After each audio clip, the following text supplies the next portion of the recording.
Hello everyone, welcome to you all. आज हम पढ़ेंगे क्लास 6 साइंस का chapter fibre to fabric. Fibre को हिंदी में कहते हैं धागा और फैब्रिक को हिंदी में कपड़ा कहते हैं। Paheli and Boojho won the first prize in a science quiz competition held at their school. तो पहेली एंड भूजो दो बच्चे हैं जिन्होंने अपने स्कूल के साइंस क्विज कॉम्पिटिशन में फर्स्ट प्राइज़ जीता है। They were very excited and decided to use the prize money to buy clothes for their parents. तो उन्होंने क्या सोचा, वो बहुत ही एक्साइटेड हैं और उन्होंने सोचा कि वो इस प्राइज़ मनी से अपने पेरेंट्स के लिए कपड़े खरीदेंगे। When they saw a large variety of cloth material, they got confused। तो जब उन्होंने बाज़ार में कपड़ों की बहुत सारी वैरायटी देखी, अलग अलग तरीके के कपड़े देखे, तो वो लोग कंफ्यूज हो गए। The shopkeeper explain that some clothes और fabrics were cotton and some were synthetic. तो शॉपकीपर ने उन्हें एक्सप्लेन किया कि कुछ कपड़े जो है वो कॉटन के बने हुए हैं और कुछ जो है वो सिंथेटिक के बने हुए हैं। He also had woollen mufflers and shawls. तो उस शॉपकीपर के पास वुलन के यानी कि गरम मफलर भी थे और शॉल्स भी थे। There were many silk saris as well. तो उसके पास बहुत सारी सिल्क की साड़ीज़ भी थी। Paheli and Bhujo felt very excited. Paheli और भूजो बहुत ही एक्साइटेड लग रहे थे। They touched and felt these different fabrics. उन्होंने इन डिफरेंट फैब्रिक्स को, जो भी तरह तरह के वहाँ पे कपड़े थे, उन्हें टच करके, उन्हें छू के महसूस किया। Finally they bought a woollen muffler and a cotton sari. तो उन्होंने फाइनली अपने पेरेंट्स के लिए एक गरम मफलर और एक कॉटन की अपने मम्मा के लिए साड़ी जो है वो बाय कर ली।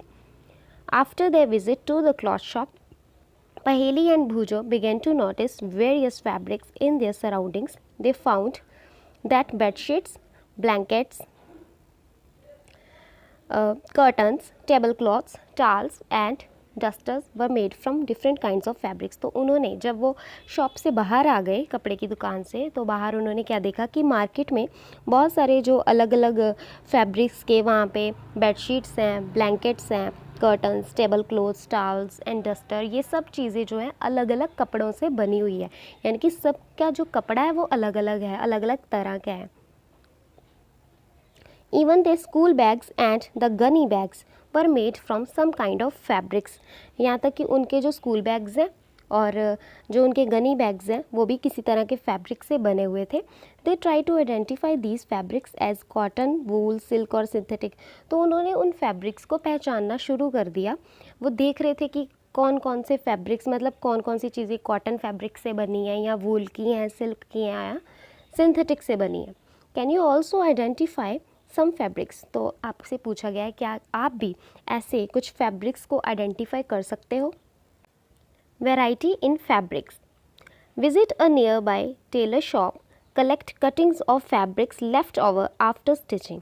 तो आप एक नज़दीकी टेलर की शॉप पे जाइए, वहाँ पे जो जब वो कपड़े बनाते हैं, कपड़े सिलते हैं, तो उनके पास जो कुछ कपड़ों के जो टुकड़े हैं वो बच जाते हैं, तो आप उन्हें कलेक्ट कीजिए। Feel and touch each piece of fabric. हर एक कपड़े को पकड़ के, उसे टच करके उसे महसूस कीजिए। Now try to label some of fabrics as cotton, silk, wool और synthetic after asking for help from the Taylor.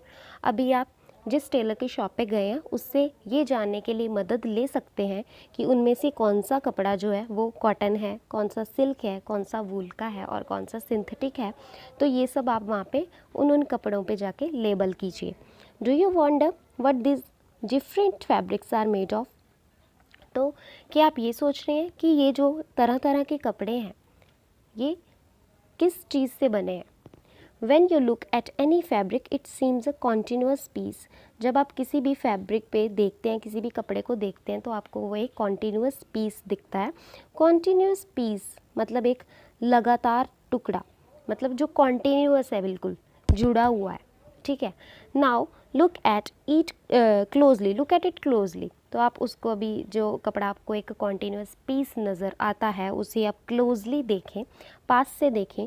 What do you notice. तो अभी आपने क्या नोटिस किया। Activity 2, select a piece of cotton fabric you labelled in activity 1। तो activity 1 में हमने जो टेलर की शॉप पे कुछ हमने जो फैब्रिक्स थे उन्हें लेबल किया था, तो उनमें से हमने कॉटन का फैब्रिक लेना है। Now try to find a loose thread or yarn at one of the edges and pull it out. Yarn, यहाँ पे यान का मतलब होता है थ्रेड, ये मैंने यहाँ पे लिखा हुआ है। तो अभी जो हमने कॉटन का वहाँ से फैब्रिक उठाया, उसके एक एज से, उसकी एक एंड से हमने एक यान को, एक लूज थ्रेड को खींचना है। If no loose yarns are visible, you can gently pull out with a pin or needle. अगर कोई यान वहाँ पे हमें लूज यान नहीं दिख रहा तो हम जेंटली उसे किसी पिन नीडल से, हम पिन या नीडल से उसे ऐसे पुल कर सकते हैं। ये देखो लिखा हुआ है pulling a thread from a fabric. कपड़े में से थ्रेड को नीडल की मदद से पुल किया जा रहा है। We find that a fabric is made up of yarns arrange together. तो अगर हम ये वाली एक्टिविटी करेंगे तो वहाँ से हमें पता चलेगा कि जो फैब्रिक होता है, जो कपड़ा है, वो बहुत सारे रेशों को, बहुत सारे धागों को मिलाकर उन्हें जोड़कर बनता है। क्योंकि अगर आप एक कपड़े से कपड़ा लेके उसमें से नीडल से आप निकालते जाओगे धागे, तो बहुत सारे धागे निकलेंगे, मतलब उन सब धागों को जोड़ के एक कपड़ा बनता है। What are these yarns made up of? तो यहाँ पे एक क्वेश्चन है कि ये जो यार्न्स है ये किस चीज़ से बनते हैं। नेक्स्ट है activity 3, take out a yarn from a piece of cotton fabric. तो कॉटन के फैब्रिक से फिर से हमने एक यार्न का टुकड़ा, एक पीस लेना है। Place this piece of yarn on the table. तो अभी उसे, ये जैसे ये देखो यहाँ पे लिया हुआ है ये धागा, तो उसे टेबल पे रखना है। तो उसे जब हमने टेबल पे रख दिया, now press one end of the yarn with your thumb. तो यार्न के एक एंड को हमने इस तरह से अपने ये यहाँ पे थंब के नीचे दबा के रखना है और दूसरे एंड से हमने उसे अपनी फिंगर्स से खींचना है। तो जब हम उसे अपने फिंगर्स से दूसरी एंड से स्ट्रेच करेंगे उसकी लेंथ की ओर, उसे खींचेंगे अपने नेल के नीचे दबा के, do you find that at this and the yarns split up into thin strands. तो क्या आपको ऐसा देखने को मिलता है कि दूसरे एंड पे जो यार्न है वो थिन स्ट्रैंड्स पे स्प्लिट हो जाएगा। जैसे यहाँ पे स्प्लिट हो गया, ये एक स्ट्रैंड ये रहा और एक स्ट्रैंड ये रहा, मतलब छोटे छोटे रेशों में वो और भी पतले रेशों में बिखर जाता है। तो ऐसा होएगा। You might have observed something similar when you try to thread a needle. तो जब आप किसी सुई में धागा डालते हैं तभी भी आपको ऐसा ही जो सीन वो देखने को मिलता होगा। Many a time the end of the threads is separated into a few thin threads. बहुत बार ऐसा होगा कि जब आप सुई में धागा डाल रहे होते हैं तो जो उसकी धागे की जो नोक होती है वो पतले पतले धागों में, और भी पतले धागों में स्प्लिट अप हो जाती है। तो आपको वो धागा काट के दोबारा से नया सिरा है धागे का वो लेना पड़ता है। This makes it difficult to pass the thread through the eye of the needle. तो हमें सुई में धागा डालने में यहाँ पे ऐसे दिक्कत होती है। The thin strands of thread that we see are made up of still thinner strands called fiber.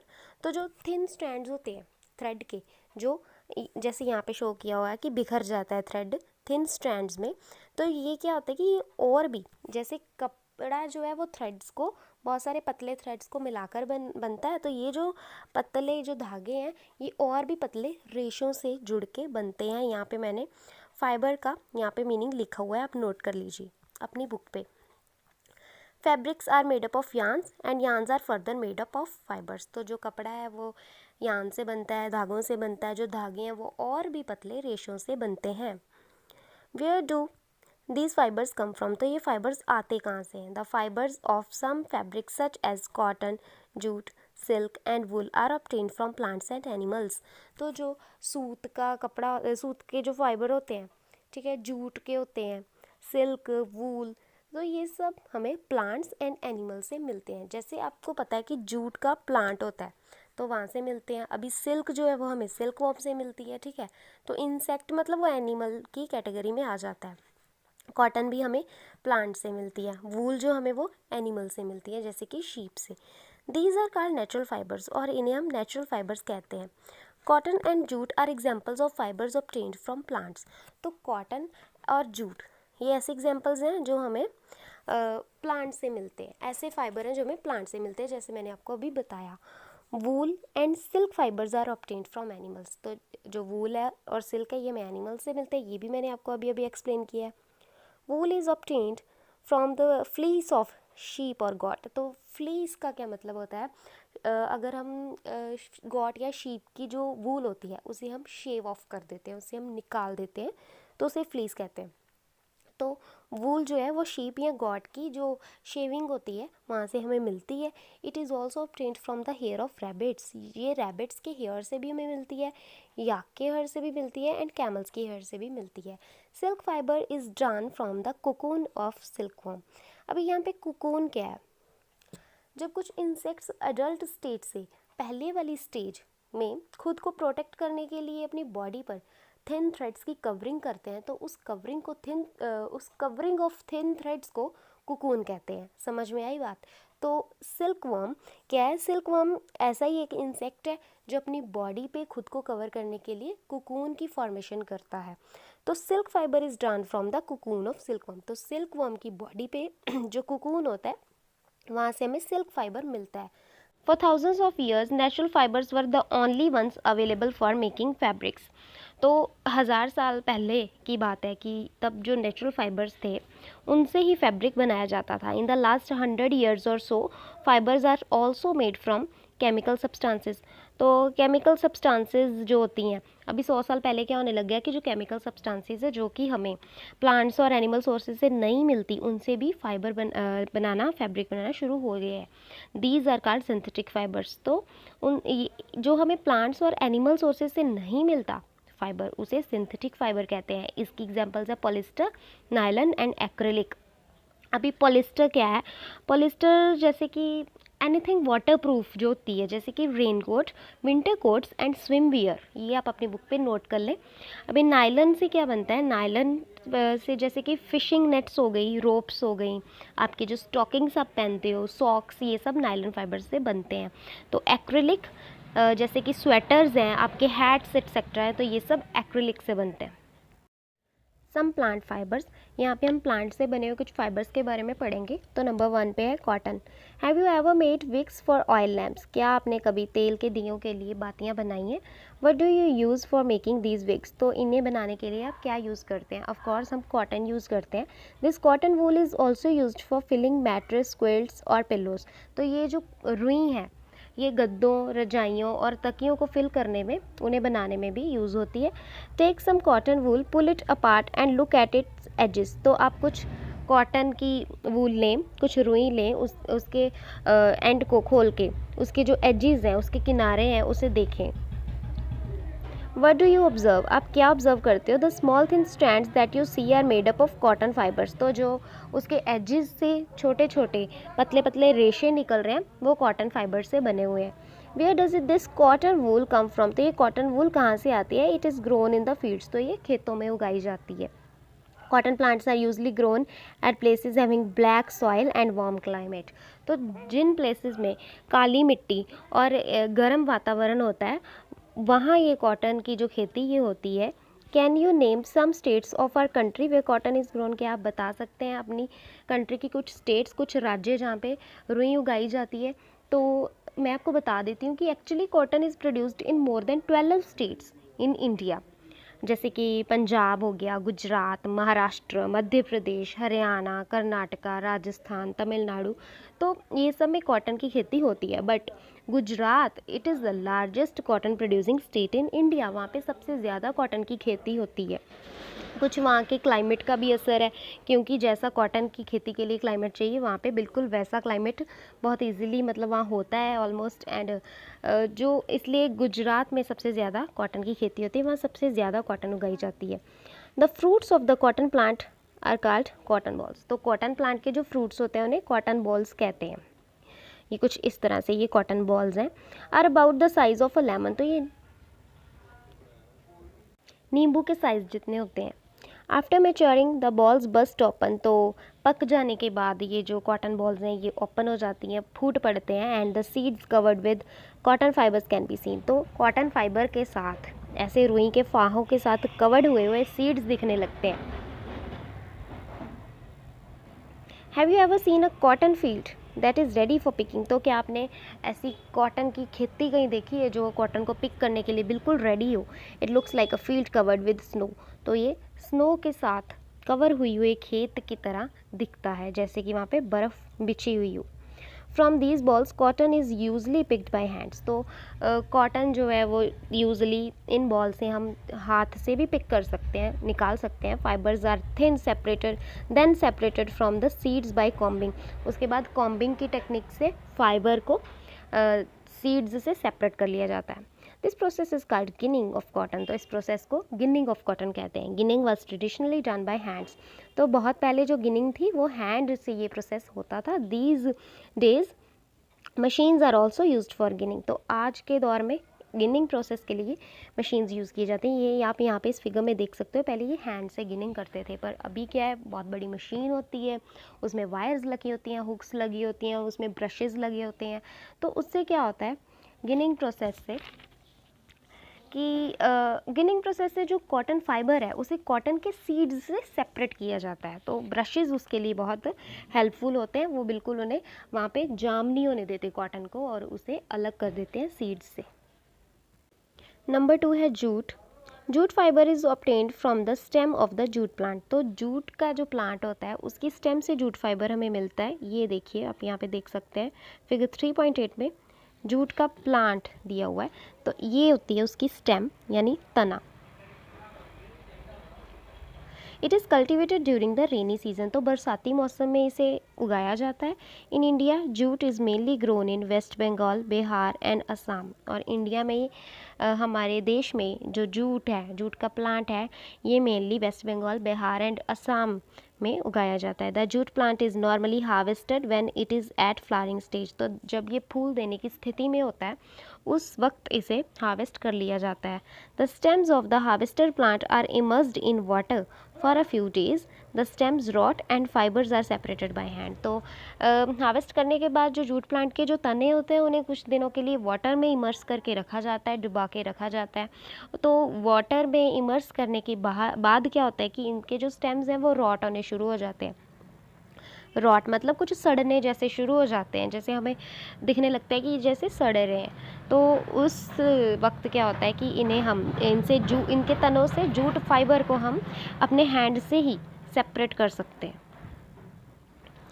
To make fabric all this fibres are first converted into yarns. तो फाइबर से फैब्रिक बनाने के लिए सबसे पहले इन फाइबर्स को yarn में कन्वर्ट किया जाता है। रेशों में, पतले रेशों में जो लंबे लंबे होते हैं उनमें कन्वर्ट किया जाता है। हाउ इट इज़ डन, तो आइए देखते हैं ये कैसे किया जाता है। उससे पहले आप ये फिगर देख लें 3.9 मेक यार्न फ्रॉम कॉटन। तो यहाँ पे कॉटन से ये देखो इसका एक ये लंबा यार्न जो है वो बनाया गया। और यहाँ पे फिगर 3.11 में वही काम चल रहा है, चरखे से इसे किया जाता है, मतलब सूत बनाया जाता है। Spinning cotton yarn. स्पिनिंग मतलब सूत को काटना। You can try making cotton yarn your self. आप कॉटन के यार्न को खुद भी बना सकते हैं, बिल्कुल बना सकते हैं, जैसे यहाँ पे ऊपर दिखाया हुआ कि उसे आप हाथ से भी ऐसे बना सकते हैं। तो इस प्रोसेस को भी हम पढ़ेंगे।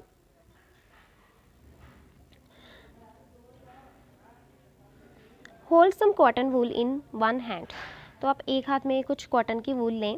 Pin some cotton between the thumb and the forefinger of the hand of the other hand. तो आप एक हाथ के थंब से और दूसरे हाथ के फोर फिंगर में, जैसे यहाँ पे ऊपर पकड़ा हुआ है, एक हाथ के थंब में और दूसरे हाथ के फोर फिंगर में आप कॉटन के फाइबर को पकड़े।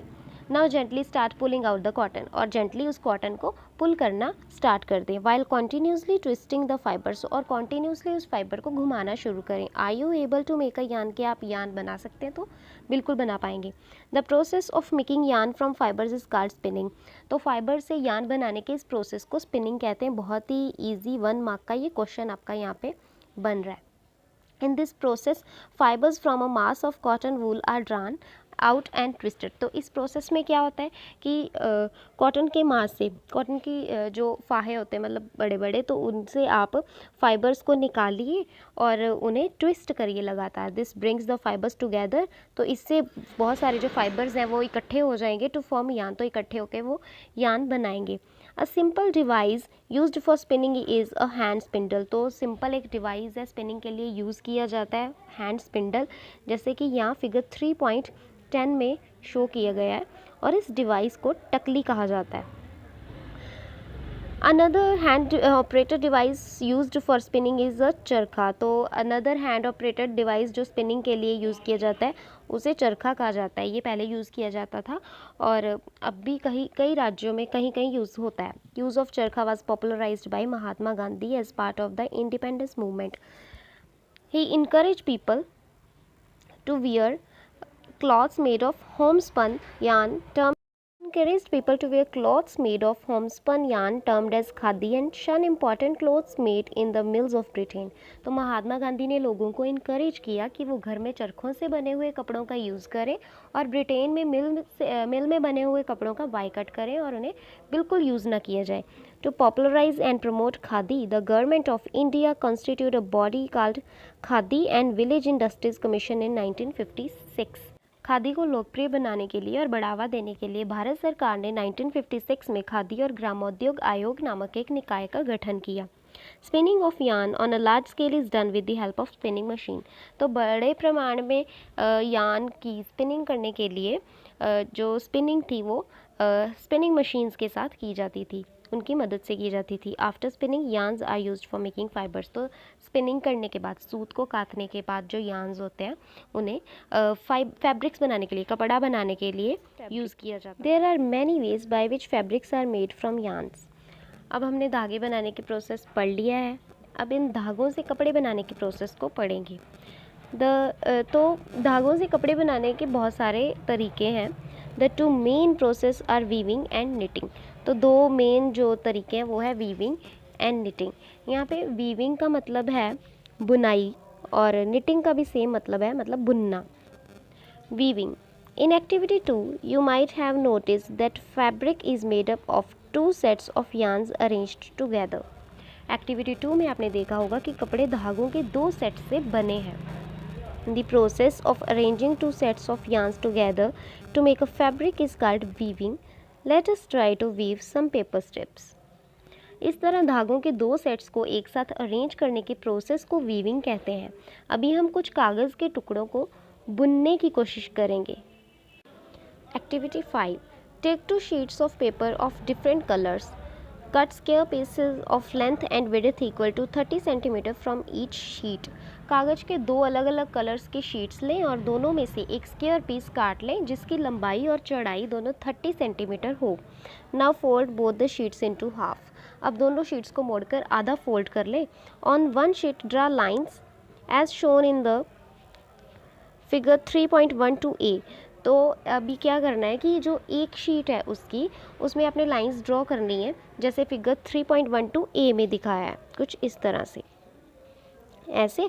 और जो ऐसे ही लाइंस बनाए और दूसरी शीट पर जैसे यहाँ पे फिगर 3.12 में दिखाया गया है ऐसे ही लाइंस ड्रॉ कर लीजिए।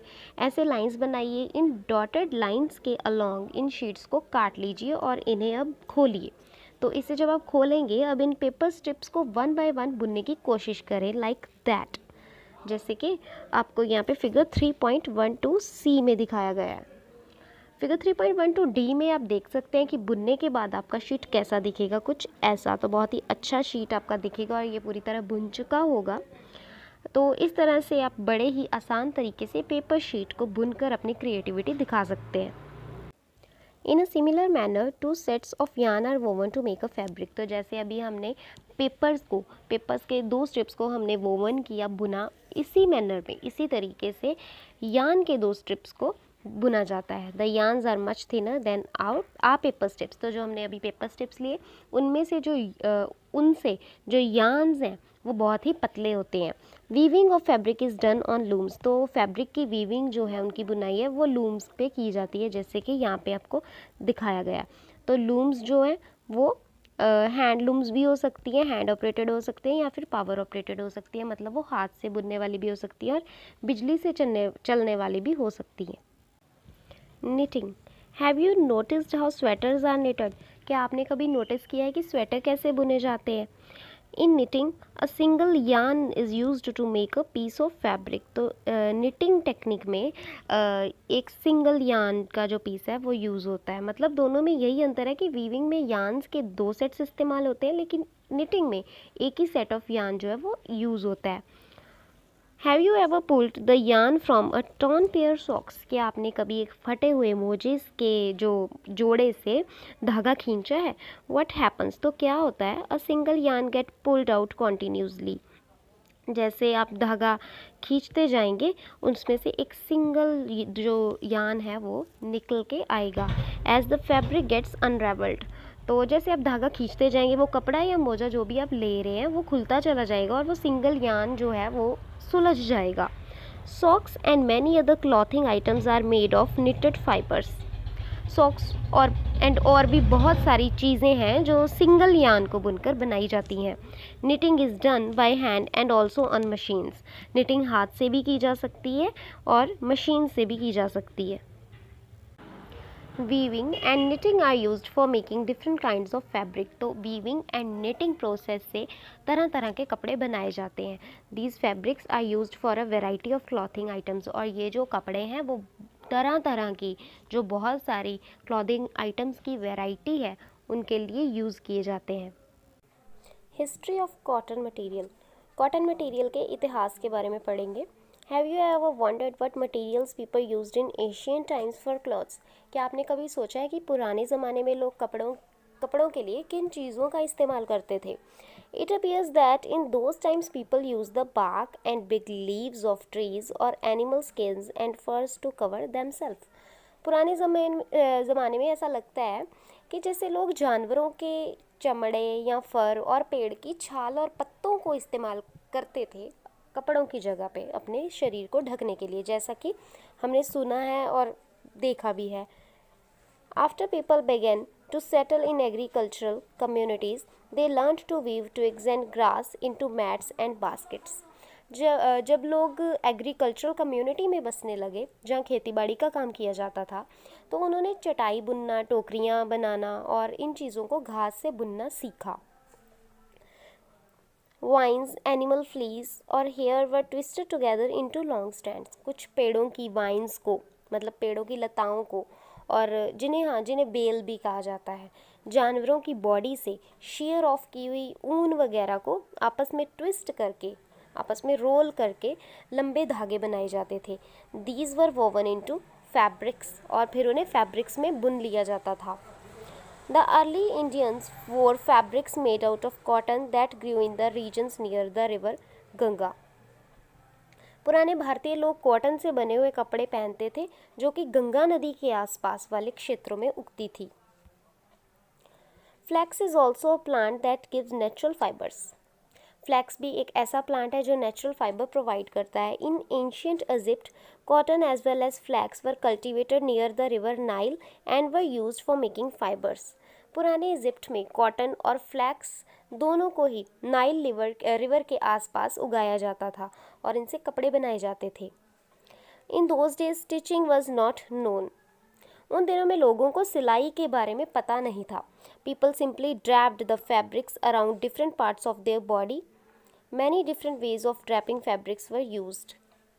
लोग क्या करते थे कि अपने शरीर के अलग अलग अंगों पर कपड़ों को केवल लपेट करके ही अपने शरीर को ढक लेते थे, मतलब कपड़े पहनते नहीं थे, कपड़ों को लपेट लेते थे। Many different ways of draping fabrics were known, और कपड़ों को लपेटने के भी बहुत सारे तरीके जाने गए हैं। बहुत सारे तरीके हैं कपड़ों को बॉडी पे लपेटने के। With the invention of the sewing needle, people started stitching fabrics to make cloths. जब सिलाई करने वाली सुई का आविष्कार हुआ उस समय लोग कपड़े सिलने लगे और क्लॉथ्स बनाने लगे उनसे। Stitched cloths have gone through many variations since this invention. इस आविष्कार के बाद इन सिले हुए कपड़ों में काफ़ी बदलाव आया।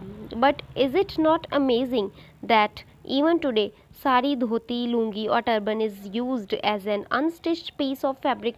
तो क्या ये आश्चर्यजनक नहीं है कि आज भी बहुत से कपड़े जैसे कि साड़ी, धोती, लुंगी और पगड़ी बिना सिले हुए ही इस्तेमाल किए जाते हैं। इन्हें बिना स्टिच किए ही पहन लिया जाता है। Just as there is large variety in the food eaten all over country, a large variety exists also in fabrics and clothing items. जैसे हमारे देश में भोजन की वस्तुओं की बहुत सी वैरायटी है, वैसे ही जो हम कपड़े पहनते हैं उनमें भी काफ़ी वैरायटी है हमारी कंट्री के अलग अलग हिस्सों में, मतलब अलग कंट्री के अलग अलग स्टेट्स में, अलग अलग राज्य में अलग अलग तरीक़ों के कपड़े पहने जाते हैं, अलग अलग फैशन के, अलग अलग स्टाइल्स के कपड़े पहने जाते हैं। तो इस तरह जो कपड़ों की भी बहुत सी वैरायटी है। यहाँ पे आप ये एक दिया हुआ है ग्राफ टाइप, यहाँ पे जैसे आप देख सकते हो कि कॉटन के जो रोल्स हैं जो हमें खेतों में मिलते हैं, कॉटन रोल्स या कह लो कॉटन बॉल्स, उन्हें गिनिंग प्रोसेस के साथ उनसे फाइबर्स बनाए जाते हैं। वो फाइबर जो है उसे स्पिनिंग प्रोसेस करते हैं उसके साथ और उससे यान बनाया जाता है। अभी उस यान को हम निटिंग भी कर सकते हैं, उसकी वीविंग भी कर सकते हैं। आपको मैंने बताया था कि निटिंग में सिंगल यान यूज़ होता है और वीविंग में 2 सेट्स ऑफ यान यूज़ होते हैं। तो यान की निटिंग या फिर वीविंग करके उससे हम फैब्रिक बना सकते हैं, मतलब फिर फैब्रिक बन गया, कपड़ा बन गया, तो अलग अलग वेराइटीज़ से उसके कपड़े बन सकते हैं, अलग अलग वेराइटीज़ के। नेक्स्ट यहाँ पे कुछ कीवर्ड्स बताए हुए हैं। हमारा फर्स्ट कीवर्ड है कॉटन। कॉटन मतलब रुई, फैब्रिक मतलब कपड़ा, फाइबर मतलब रेशा, निटिंग यानी बुनना, स्पिनिंग यानी कताई मतलब सूत काटना, वीविंग मतलब बुनना या बुनाई मतलब बुनाई करना, और यान मतलब धागा। तो ये कीवर्ड्स का आप या तो स्क्रीनशॉट ले लो जल्दी से या अपनी बुक पे नोट कर लो, ताकि आपको किसी भी कीवर्ड पे जो डिफ़िकल्ट है उसमें कोई प्रॉब्लम ना हो। तो आपका जो ये 3rd चैप्टर है वो कंप्लीट हो चुका है। वीडियो देखने के लिए बहुत बहुत thank you. Have a nice day.